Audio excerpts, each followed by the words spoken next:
former Minister of Education in Israel, Zalman Aran. Only the old-timers would remember him. You used to say before he gave any presentation, I will say a few words and then I'll say something. The few words I want to say are words of apology to some of you, because when I came in, I was greeted by some people whom I did not recognize, I confess. I have no clue yet who they are, and therefore I apologize to them that I could not recognize them. In any case, that reminded me that some years ago, there was a birthday party in London for the famous oil tycoon. It was Armand Hammer. And he celebrated his 90th birthday. And during the celebration, a lady approached him and said, Mr. Hammer, I brought you congratulations for my family, for the entire family, for your happy birthday. And he didn't have a clue who she was. And he tried to probe by asking questions. He said, well, thank you very much. And how is the family? She says, well, everybody's all right, but you know, it's only my mother and my sister who are left. He said, and how is your mother? Again, trying to understand who she was. He said, well, my mother is already 102. She's even older than you. And you know, old age and so on. He said, oh, and how is your sister? What does she do? He said, well, you know, she is still the Queen of England. So you can understand what kind of embarrassment he was in. So I am in a similar situation. Now, something, we said a few words. I want to start this something by stating that, my friends, war does not determine who is right. War determines who is left. And those who are left are those who write history. Now, those who are the victors write history books. And those who are vanquished write books of poetry and nostalgia. And this is what we have more or less in our situation. Now, when we speak about old historians, both or new historians, we are, of course, principally referring to the 1948 war. And we'll explain in a moment why. Why is it so crucial? It is so crucial because 1948 has been revived these days or these weeks as the key point for the justification of the birth of Israel and all those movements of struggle or war, if you like, against Israel, like the BDS, lawfare, all the delegitimation of Israel and so on, are based on that crucial point. And that is the reason why it became so important to dwell on 1948 as the key point. Now, the whole idea of new historians started on a day of July 1989, when during a conference at Tel Aviv University about the first Lebanese war of 1982, there was a confrontation, literally, almost a violent one, between Shabtai Tevet, who is half journalist, half historian, and two new historians. One is Benny Morris, and the other was Avi Schleim, a former Israeli, now at Oxford University. And the main theme there of the contention was that the new historians, those two new historians, claimed that the Lebanese war was a war of choice, not like the old contention of the Zionists, or what now is known as the old historians, that Israel always went only to the wars of no choice, that Israel launched into war only when it was dragged into war, it never initiated them. And that was the contention between them. And then, of course, that triggered the whole movement that became new historians versus old historians.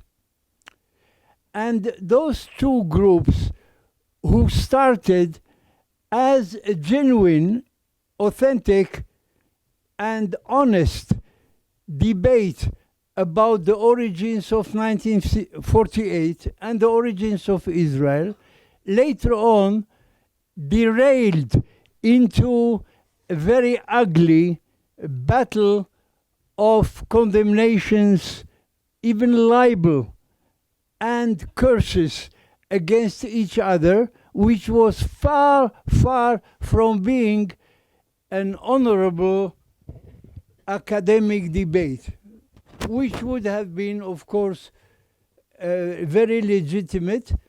But the way it was derailed and it deteriorated became not a battle or a debate about themes, but became a very ugly personal vendetta against each other. And that is exactly the point that I would like to dwell on today. Now, the new historians, that is, those who contended the old norms, the old history, as it was established by the so-called old historians. The old historians never called them or called themselves old historians. They were called old historians only in opposition to the new school, which called itself new historians. The new historians were principally, first of all, Benny Morris, who started the whole movement, and then another half journalist, half historian, Tom Segev from Haaretz, of course, who still works with the Haaretz, a former Israeli like Avi Shlaim, who was disappointed with the Jewish state and moved to London many years ago, and he became a very successful historian in Oxford. And then others who joined them later, like Mordechai Baron, who, although in age, he is like the old historians because he himself participated in the 1948 war and became one of the prime movers there, and then he became a historian, and he joined in his political views the new historians. And from here you can understand already that when we speak about old and the new historians, we have here two groups opposite to each other. The new historians became also identified with left wing, of course, very often, except for Benny Morris, who remained a Zionist. All of them became post-Zionists, and therefore you can understand their general point of view and their general orientation.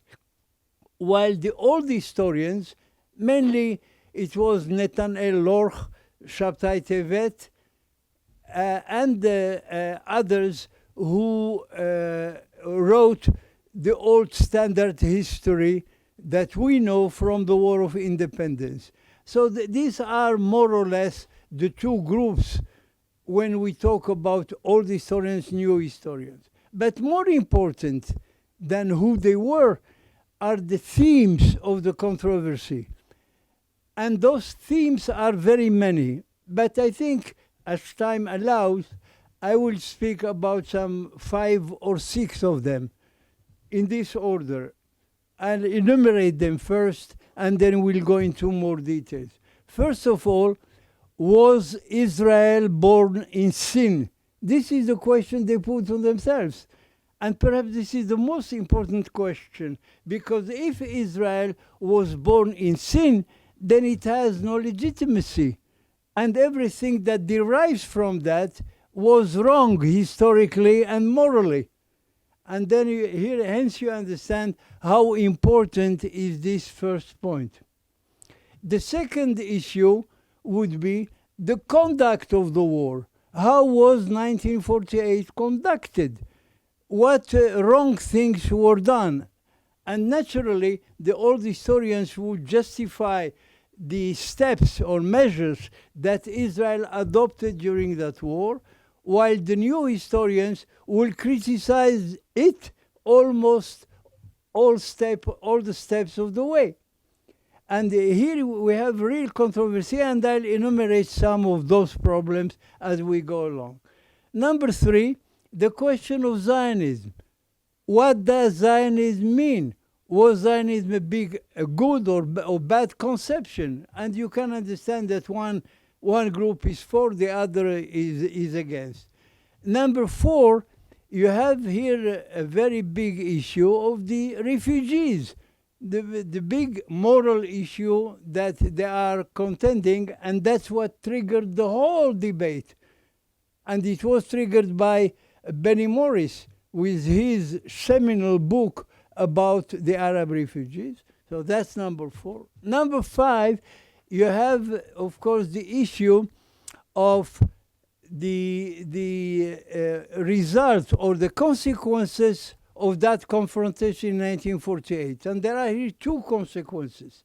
One is the genesis and the development or deterioration, if you like, of the Arab minority in Israel. What we call by mistake the Israeli Arabs. They don't like that appellation. And the second issue, of course, is the relations in general between Israel and the Arab world.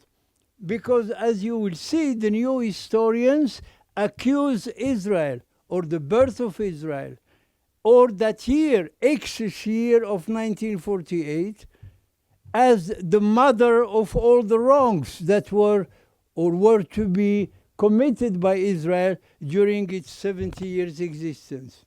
So you see that these 5 or 6 issues are really the key issues that when we discuss them as time allows, because there are many more things that we could say, would determine the fate of the relations between Israel and the Arab world, and perhaps the moral fate of Israel in the years to come.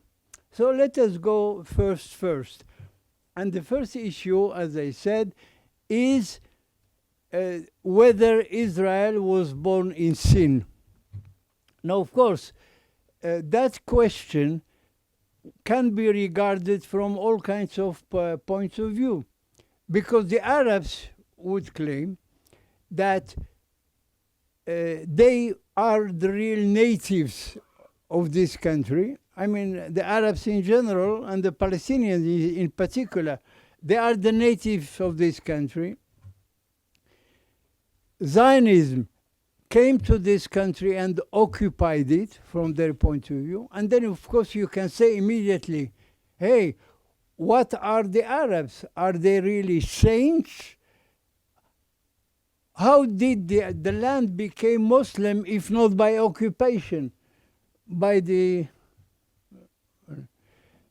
When the Islam started to expand back in 7th century, they expanded from the Arabian Peninsula where they were born and they lived, and they occupied the whole territories of the Middle East and then North Africa, and then expanded into Central Asia. So their occupation doesn't count. Only Zionist occupation counts. And here you have to be aware that unlike in other languages, in the Arab or in Arabic, they have a very interesting device by which they can circumvent the issue and make themselves appear as pure and saints while all the others are evil. This is very interesting. You know, when you say in English, for example, we differentiate between conquest and occupation. Conquest is the violent stage where you invade, you take it by force, and you conquer a territory.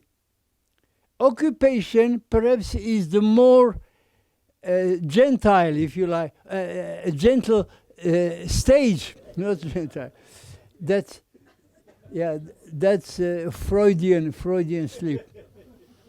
A gentle, perhaps, stage of managing what you have occupied, what you have conquered.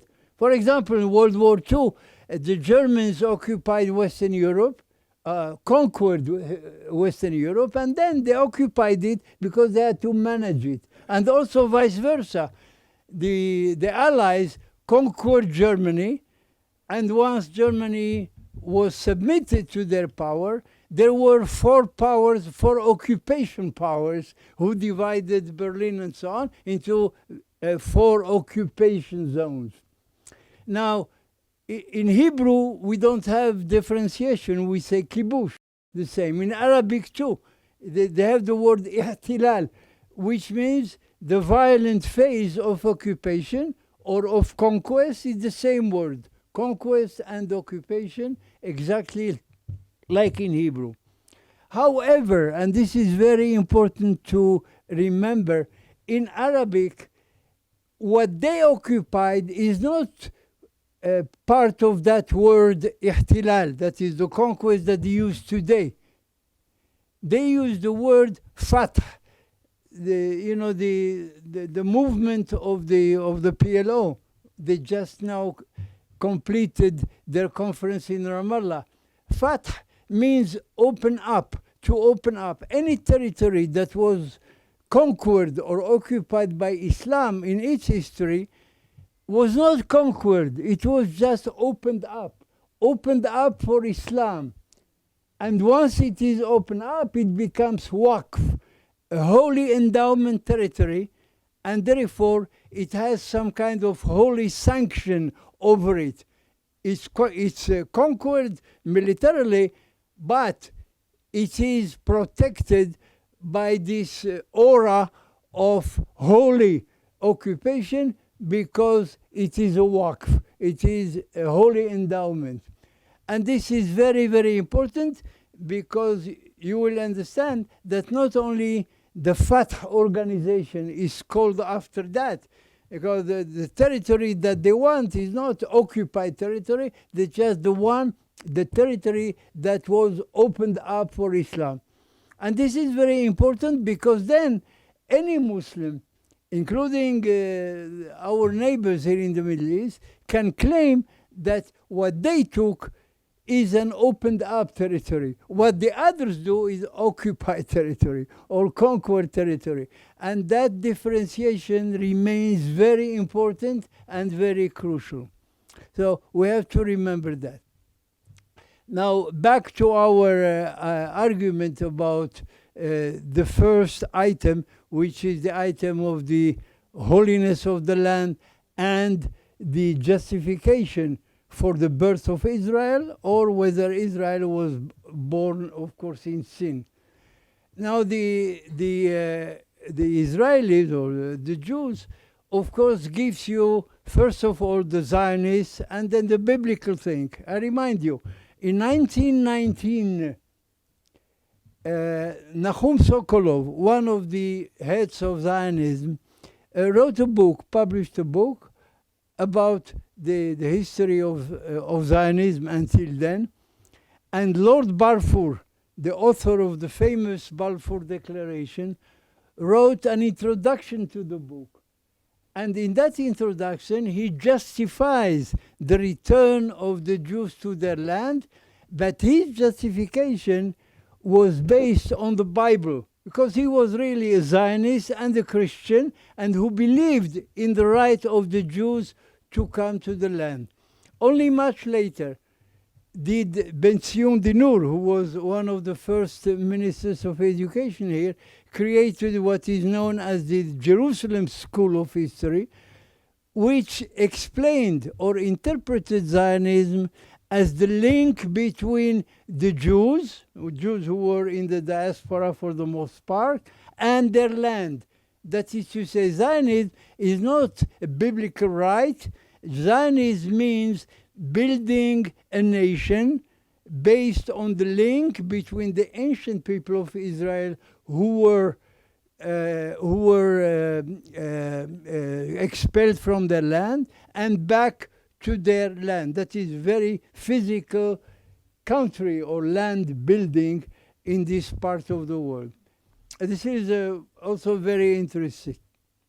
So the argument between these two parts, of course, can give you an orientation or where the new and old historians find themselves. So the old historians, of course, continue to build their theories either on the Bible and or on Zionism, which brought them to the land. And they had also a third argument, which is the legal argument.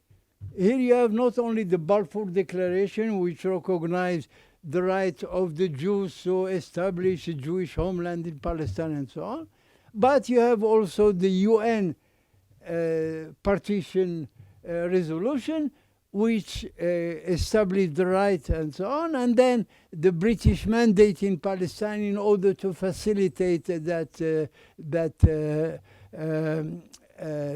right of the Jews, and then of course the 1947 partition plan and so on. In other words, they have a series of international legal arguments which justified the birth of the land.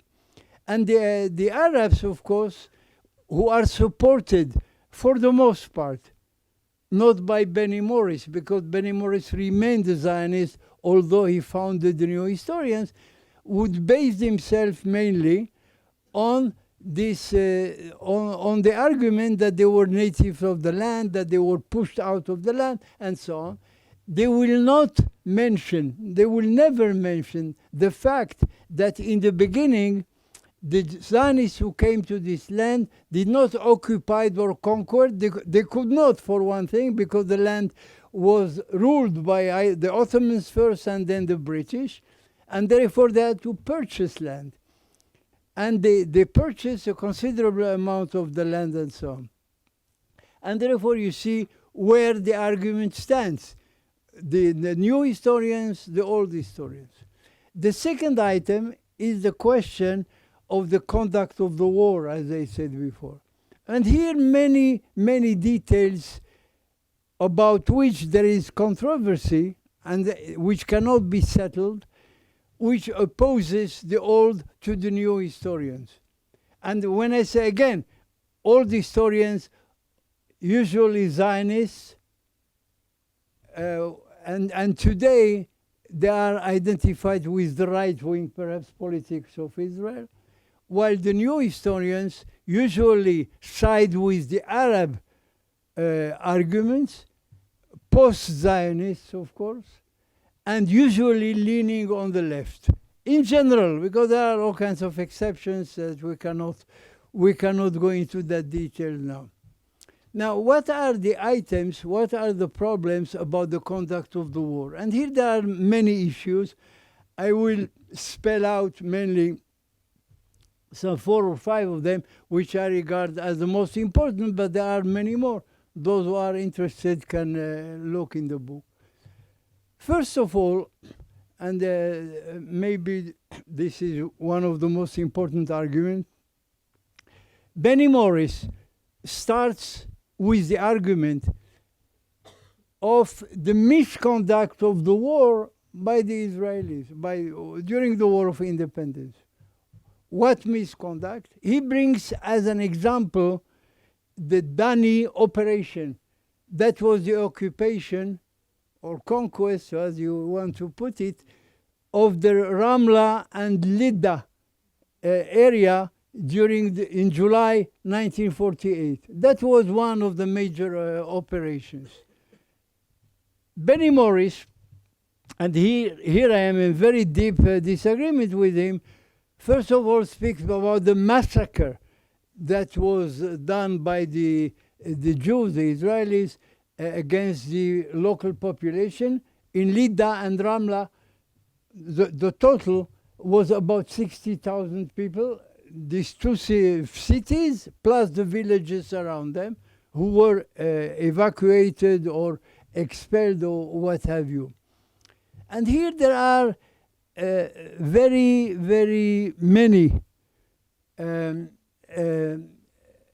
imprecise, I can say even false, claims that, and unfair claims made against the Israelis. Because when you say massacre, one of his arguments, for example, is the fact is that in Lydda and Ramla, 200 Arabs were killed during that battle, and only 4 Israelis. So, of course, for him, it's a sign of a massacre.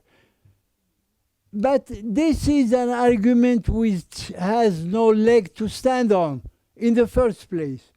Because according to that argument, you would say that because in the last operation in Gaza, 2,000 Palestinians died and only 100, so Israel was the aggressor and committed massacre. And then, of course, you forget that before that, we had all those missiles that fell on our head and so on and so forth. In other words, the fact that you have more casualties does not prove anything. For example, World War II, there were many more German casualties in general than the British. So what does it mean? That the British were the aggressors in that war? Because first of all, when you have soldiers against civilians, the soldiers are trained. And because they are trained, they know also how to protect themselves. While civilians are usually helpless. And therefore, by nature, when you have a clash between these two sides, by nature, more civilians are likely to be hurt than soldiers. It goes without saying. And so on and so forth, all kinds of other claims of this sort. So I think it was not a massacre. The arguments were not exactly right. And you can argue about all kinds of details. I don't want to burden you with all of that. The other argument about the misconduct of the war, the new historians, for some reason, are all out to prove, I don't know why, to prove that the Jewish claim that there were a few against the many Arabs is false. That as a matter of fact, the Jews on the ground were much more numerous than the Arab fighters, and that's the reason why they won the war. In other words, for them, the whole idea of a miracle or of audacious or courageous war by the defenders, the Jews who did not start the war, was not very acceptable to them. And they set out to prove that, as a matter of fact, the Jews won not by virtue of their courage, but they won by virtue of their numbers, that they were on the ground much more numerous. And this is, of course, patently false, because when we speak about many against few, we also speak about the general potential of nations. There were 150 million Arabs against 500,000 Jews who were here. That means that there was a finality to the reserve of manpower that the Jews could draw from, because there were very few. While the Arabs, for the Arabs, it was endless, and so on and so forth. And another argument that they brought up, they said when the Jews won, they also had superior weapons, which in the beginning of the war that was false, because from November 1947, the declaration of partition, until April 1949, of course, in that first stage, the Jews didn't have any weapons. As a matter of fact, it was even feared. And the general staff of the Israeli Haganah and then army said that there are only 50-50 chances that the Jews can hold against the overwhelming strength of the Arabs and so forth. Only after the first truce in the fighting, the Jews exploited that period much better than the Arabs, and therefore they imported weapons and so on. But the new historians do not even accept that. They say all the weapons that were imported were illegal, as if the invasion of the Arabs of Palestine was legal. Everything was illegal. Can any war be legal? And therefore, I think that collection of arguments, more than to show that the Israelis didn't deserve to win that war, did not achieve anything. And I don't think that it has a real base to it or any leg to stand on, that whole argument. And many more and so on. I said the third argument about the conduct of the war was the question of the morality in the conduct of the war. Morale Bar-On himself, who joined the new historians, participated in the war. He said in his reports that in 12 cases, 12 villages, Arab villages, where he was the company commander of the forces that raided those villages, they found them empty. That is, the Arabs had run away. In other words, the whole idea that the war was based on a total expulsion of the villages, sometimes it is right, it is true, but not always. And therefore, to draw this kind of blanket conclusion on all the villages is simply false. And therefore, the question of the morality of the war, the morality of the conduct of the war, does not stand really. And I think that perhaps the best example is the story of Khirbet Khiza. You all remember Sam Khizar, the senior Israeli writer in the time of the War of Independence. He wrote his marvelous book, like his many books, which is called Khirbet Khiza. Khirbet Khiza was, of course, was not a true story, but it was like a metaphor about the situation in the war, about the immorality of the war. Although he was an old-timer in his radical, perhaps leftist point of view, he came closer to the new historians. Now, Khirbet Khiza, he described a situation where callous Israeli soldiers enter a certain village called Khirbet Khiza. There is no such a village. It was some kind of metaphorical invention of Sam Khizar. They entered and very callously beat the inhabitants, and they evacuated everybody, including children and old people and so on, and sent them on buses outside of the place. Oh, well, he's giving me 10 minutes. Good. He's telling me if I want my speech to be immortal, it doesn't have to be eternal. So we have to apply to that. Sorry. So I'll say only a few words quickly on the other issues. So we spoke about two or three of them. So the third issue, perhaps, is the question of Zionism. We said a few words about it before.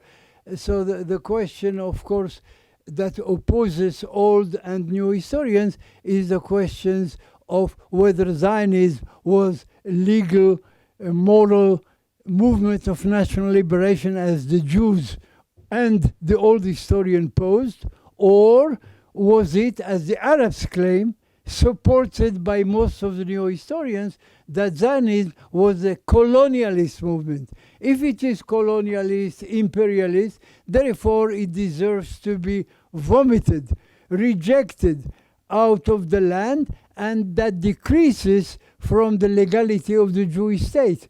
And that, of course, gives backing to the claim of delegitimacy of Israel, including the BDS and all the rest. So you see here how the argument is very crucial,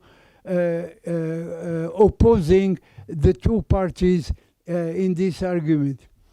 The next, of course, issue is the question of refugees. Again, it's a major issue. There are numbers and so on, but I won't burden you with that. But the main issue is that, as Benny Morris claims, and he is the only one who gives a more or less balanced picture of the situation, because the Arabs, from their Arab point of view, they claim that all the Arabs were expelled by force. And in contrast, or by contrast, the old historians would tell you, according to the old story, that all of them ran away because they were afraid of the war and because the leaders called upon them to leave and then to come back as victors and so on. And here, Benny Morris, who is a very solid and smart researcher and historian, brings up some very strange argument. He said that he looked and he couldn't find one piece of evidence that the Arab leaders called upon the Arabs of Palestine to leave. He couldn't find the evidence. But I tell him, and I told him that personally, that absence of evidence is not evidence of absence. Because you can kill somebody and throw the gun into the river, and you can never find the gun. So what does it mean? You have no smoking gun. It means that no murder was committed. And therefore, you don't find an argument. But still the argument is there. You don't find it, that's all.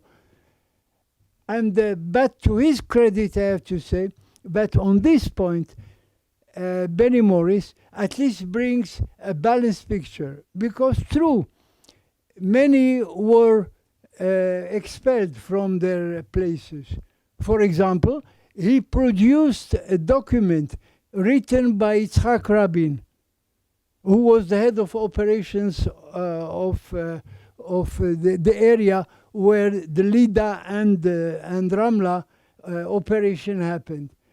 And he possessed this document signed by him, that all the inhabitants of that area, the Arabs, have to be expelled. Now, today you can understand the state of mind which produced that. We were 3 years after the Shoah, remember that. And many of the participants in that war were survivors of the Shoah who participated there. For them, to expel was much more compassionate and humane than to kill. They wished the other victims of the Shoah were expelled, and then they could have been saved elsewhere and not killed. And therefore, for them, to expel was rather to save them from killing, which was, of course, much better from their point of view.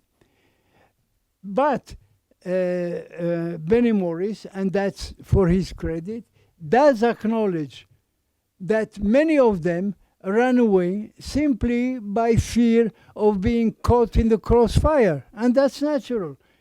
Like those 12 villages that Morale Baron himself said he found empty when they assaulted them. And therefore you have here a mixed picture of so many who ran away on themselves. Some of them were expelled, like that order by Yitzhak Rabin. And when Yitzhak Rabin did what he did, it's not because some of his fighters were Shoah survivors, but because Lida and Ramla were the two main Arab positions on the highway between Tel Aviv and Jerusalem. And it was inconceivable that the Israelis, or the new Israeli army, would continue to advance and leaving in their back a population of 50,000 Arabs, while they did not have enough forces to put garrisons behind them in order to guard those populations. And therefore, it was absolutely necessary from their point of view to remove the Arabs rather than leave them behind you, knowing that they are at least potentially, if not practically, part of your enemy.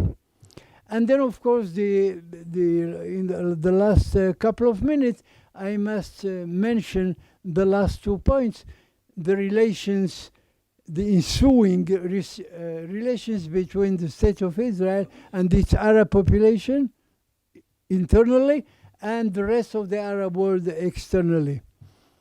What is interesting that the new historians said that if Israel were more generous in the negotiations or in the contacts during the war, in the beginning of the war could have been de-escalated and stopped by December 1947. That is, in the first stage, between even Israel was established, in the contact between Jews and Arabs.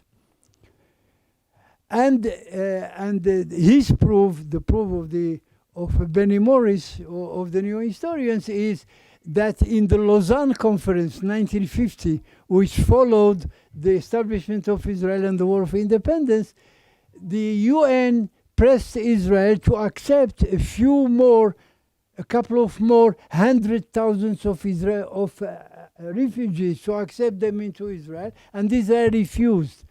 And Benny Morris says that lack of flexibility determined the deterioration of the relations between Israel and its Arab minority, suggesting, of course, that if Israel had accepted more, then the Arabs will change their position, again, which is patently false. There is no evidence at all that that could have happened. On the contrary, at the time, after the war, 150,000 Arabs remained in Israel, who grew 70 years later 10 times to 1.5 million that they are today. And they grew exactly as fast as the Jewish population. It also grew 10 times, from 600,000 to about 7 million today, despite all the mass aliyahs that we have and so on. That is to say that today, according to that rate of growth, we would have had not 20% of the Israeli population Arab, but 40%. And then you can imagine what could have happened as a result of that. In other words, thank God that the Israeli negotiators at Lausanne in 1950 were inflexible.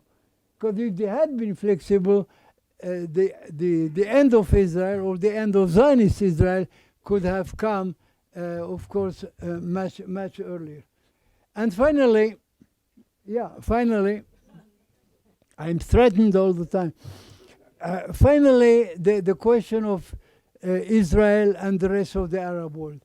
And again, the new historians accuse Israel that we could have had all kinds of negotiations if we were more flexible in giving them all kinds of more concessions to the Arabs. For example, King Abdullah of Jordan, in his contact with the Jews, asked if we divide Israel between, first of all, he suggested autonomy to the Jews under his rule. Thank you very much.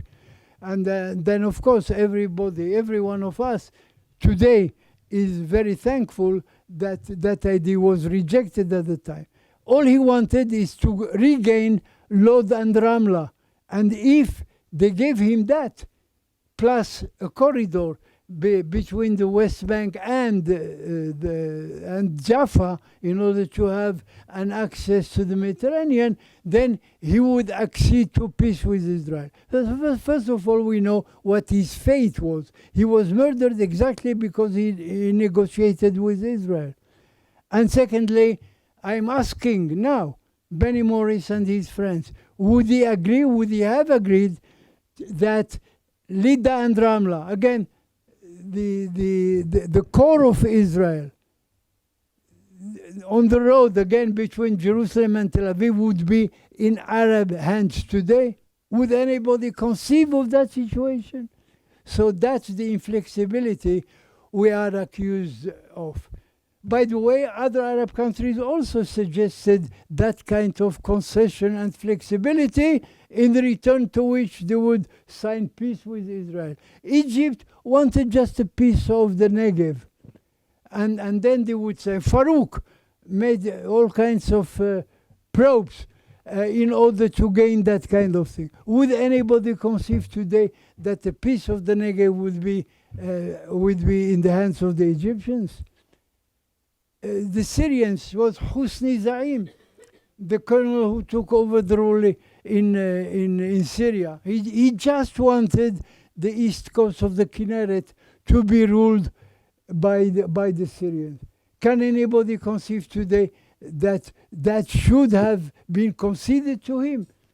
In other words, all these accusations of the new historians that more concessions, more flexibility on the part of the Israelis, the Jews, could have brought an end to the long and seemingly insoluble problem or conflict between Israel and the Palestinians. And I must say that, thank God, that those things were not accepted, and the new historians' ideas, their accusations notwithstanding, were not accepted, because only thanks to that we are here where we are today. You know, things are not getting better because of that. On the contrary, we see that there is an escalation in the conflict with the Palestinians and so on and so forth. But as a former minister of finance in Israel, when he took over his portfolio, he made a speech to the Israeli public. He said, when I came to the Ministry of Finance, we stood on the verge of the abyss, he said. But since then, we took a big step forward. So when you take a big step forward, be aware of where you are going. Thank you very much. I would like to say the fact that this debate is going on reflects the absence of an official history of the war for independence. And somehow I think that the academic historical community failed. There is an attitude in the universities that scholarship does not necessarily have to be relevant, and they haven't given the answers that society needs. I would say in the case of Holland, for example, there was a tremendous history of collaboration, and the government, even during the war, founded an institution for war documentation, and the great professor Lou de Jong wrote a 12-volume history of the occupation of the Netherlands, including a very honest treatment of collaboration. And many of the collaborators gave information and then afterwards thanked the Netherlands State Institute for War Documentation for at least telling the truth. What we need to do is to get to the truth. So we have different writers like Nathaniel Lorch, whom Rafi mentioned, but we haven't had an outstanding academic who has taken on the challenge. I think that separately from the historical debate, Michael Oren intends to do it, but we'll have to wait some time. I want to say one other thing. Arnold Toynbee, in a private lecture, said that it was very interesting that the Jews lost many wars, and then they wrote the histories. The losers, we have been the losers in history, but we have written the history of our battles and our losses. And Toynbee said, for all we know, maybe the Philistines were a very nice people, but the Jews blacken their name. And what I'd like to bring to you when we discuss the lines of this discussion was the debate between the late Yaakov Herzog and Arnold Toynbee.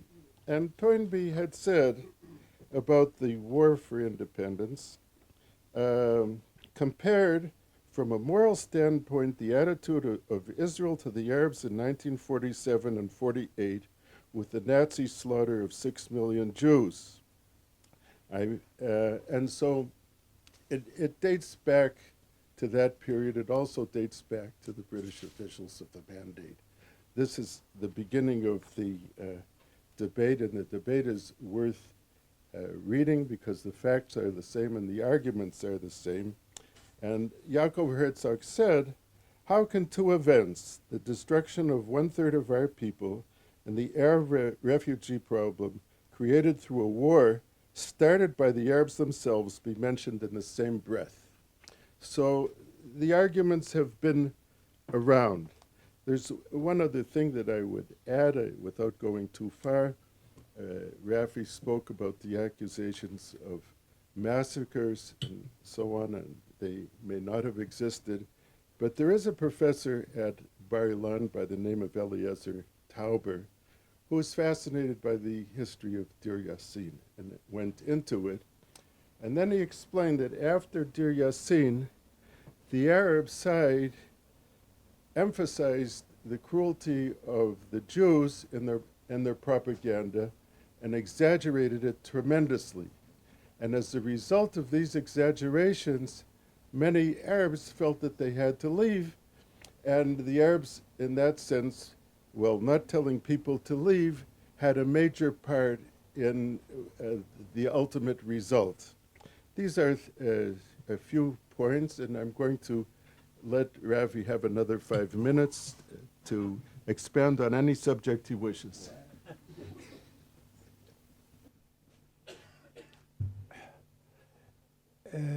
I think a very important point that, of course, I did not have the time to expand on, and which is maybe a good answer to the words that we heard now. I think that a part of the disagreement or the hiatus which separates Israelis from Arabs to this day, and the new historians did not have either the capacity or the will to go into Arab historians to examine what they said about the conflict. So the new historians spoke about their own wishful thinking as if they were talking for the Arabs, which is false. And that is the concept of history. History is viewed by different peoples in different ways. For example, both the Chinese and the Muslims regarded history as a collection of things either to learn from or to learn some lessons from, but usually it was not self-critical of what the Arabs did or did not do. As a matter of fact, in Arab history, from its very beginning, there was this notion that the poet at the time, that historian was also the poet, Shair, was the person in the tribe when there was only oral history. They were illiterate usually. He not only retained in his mind the history, the exploits of courage of his own people. So he could always praise his own tribe for its big courage and exploits during the war, so as to increase the morale of his own troops. and by the same token, to blame and to condemn the enemy, those cowards who don't know what to do and so on. And this tradition exactly pertains to this day in Arab historiography. You see a praise of themselves. We the heroes, we the saints, we those who are right and so on. And on the other hand, those Jewish cowards who did this and that to us, you cannot trust them and so on. That is their conception of history, and that's the way they write. In contrast with that, Jewish history is very often based on that Hebrew saying, "Mipnei chataenu galinu me'artzenu." Due to our sins, we were exiled from our country. In other words, you take responsibility for what you do. You say, if we were exiled, it's because we misbehaved, and therefore next time we have to do better. And that is a totally different concept of history than the Muslim conception. And therefore, when the new historians, who are instead of only looking at what the Arabs do, or looking at a balanced picture between what the Arabs do and the Jews do, because you cannot describe the boxing match only by the strikes one party gives to the other, because every strike or every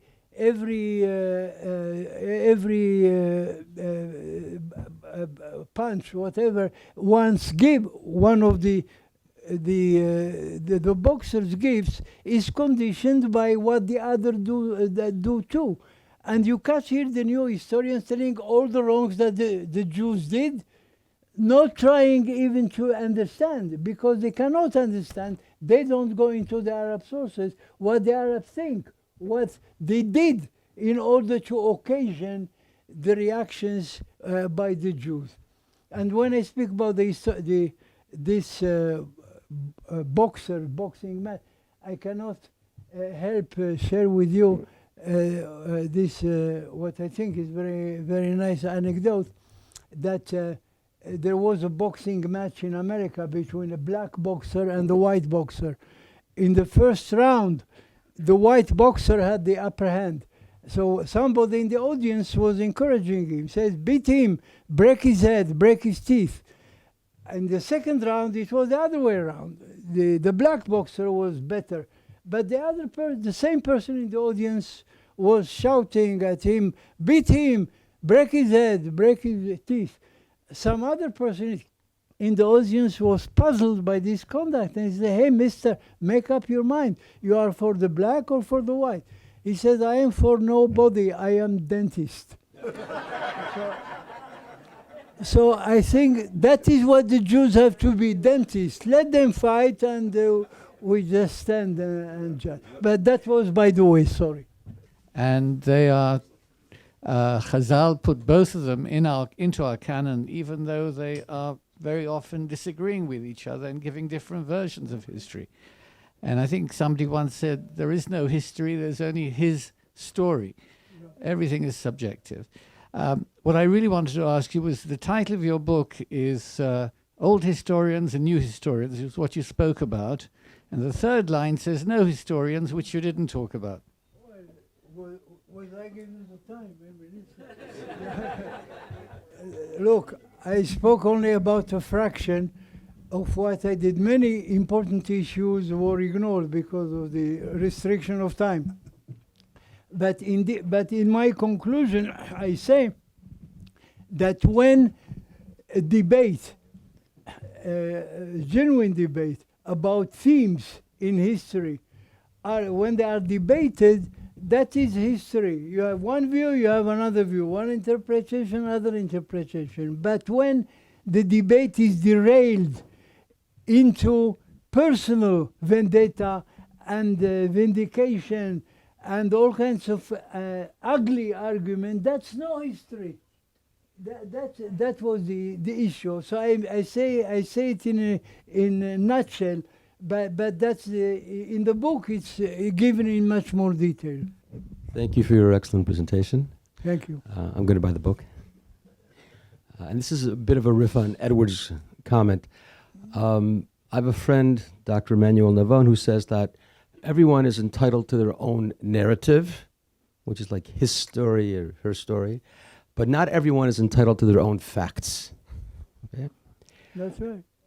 In Chronicles and Sefer Melachim, events that took place thousands of years ago, it's difficult for us today to really discern what actually took place. But in a case like the our War of Independence 70 years ago, aren't there really sufficient documents available to as evidence to prove what really happened? No matter what anyone says, isn't there sufficient documentation? Or people just choose to, like the new historians, ignore the documentation. And part B is with regard to whether or not the Mufti and other Arab leaders of that time called to the people, to the Arab peoples in British Palestine to leave. That really didn't happen? Because I've been under the impression that it was true. Good. You know, Avi Schleim, one of the main new historians, said one memorable, or wrote one memorable phrase which stuck to my mind. He said that history writing is the propaganda of the victors. And whether it's true or false, I leave it to your judgment, but just to tell you that for the new historians, they have, as a matter of fact, sanctified the whole idea of narrative. And you find that the new historians speak much more, to my mind, in terms of narratives that rather than in terms of history. Because in some other writings of his, Avi Schleim says that the historian is bound to weigh the evidence of one side and the other, but then he has to deliver a verdict to say, in his mind, this is so and so. But in practice, he, as a matter of fact, quotes, recounts, and cites again and again the narrative of the Arabs as being the true story. And from my point of view, exactly as you said, there is narrative and there is history. The duty of the historian is not to be subjective. This table can be subjective because it has no feelings and no emotions and no intellectual luggage. So a historian cannot be objective. You have to recognize that. But a historian has to be fair. In other words, you see the evidence, you are convinced of your position, but you have to present honestly the arguments of the other side. You say the other side thinks so and so, I reject that kind of reasoning, I am for this and this. But unfortunately, even the sole Arab historian that joined the new historian group, his name is Mustafa Kabha, he's from Haifa University, he speaks in favor of narratives. Again, for him, Zionism was born in sin, it's bad by nature, it should not have been born at all, it is the Arabs who are right and so on. He is not prepared to see any nuances. It's only the fight of right against wrong, the white against the black, and so on. And if you regard history in those terms or under those shades, then by necessity you are telling a narrative and not a history, because the history has to contain both.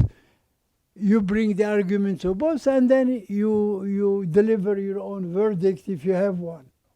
And this is a tremendous problem that I accuse the new historians of. They did not resolve the problem, except for Benny Morris, I think, who is the most reasonable and the most balanced.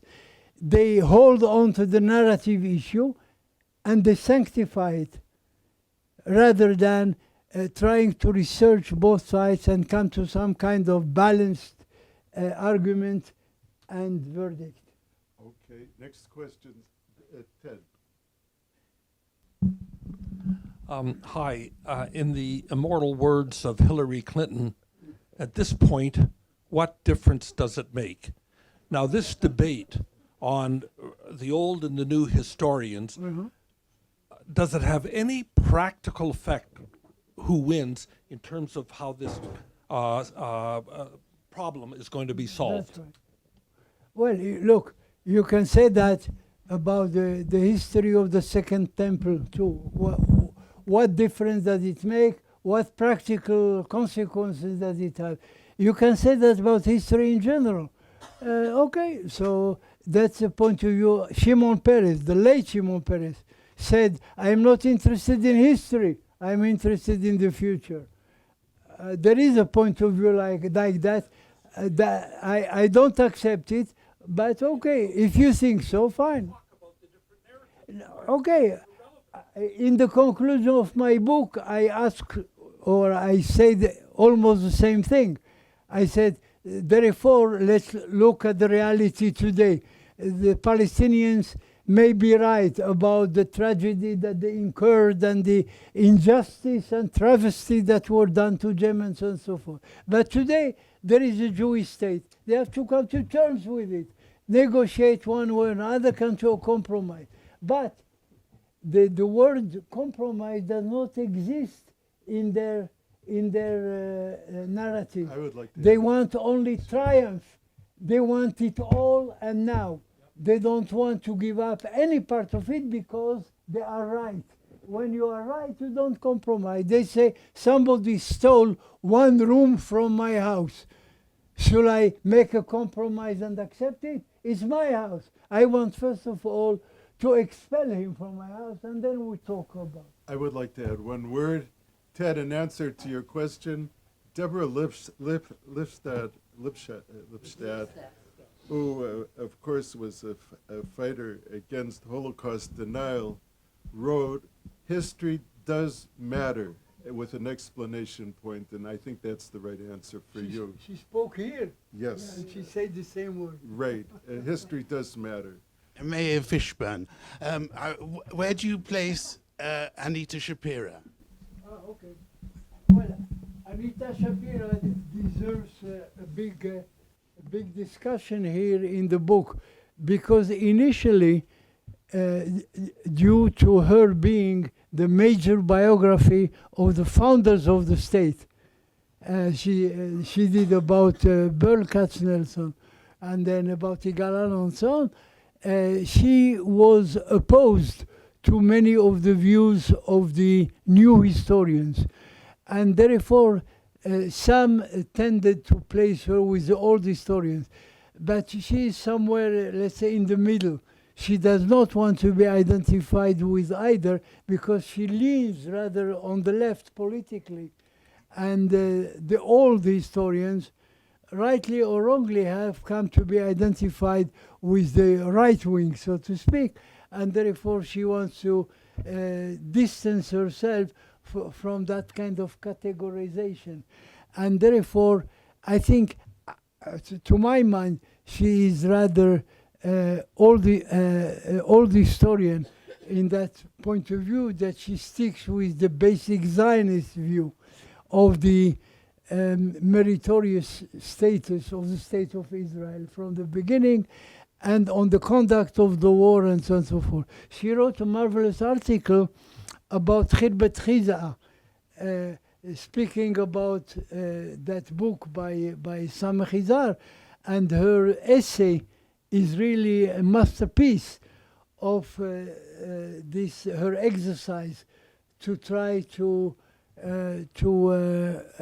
find some kind of common ground between the old and new historians, again proving that she is really neither.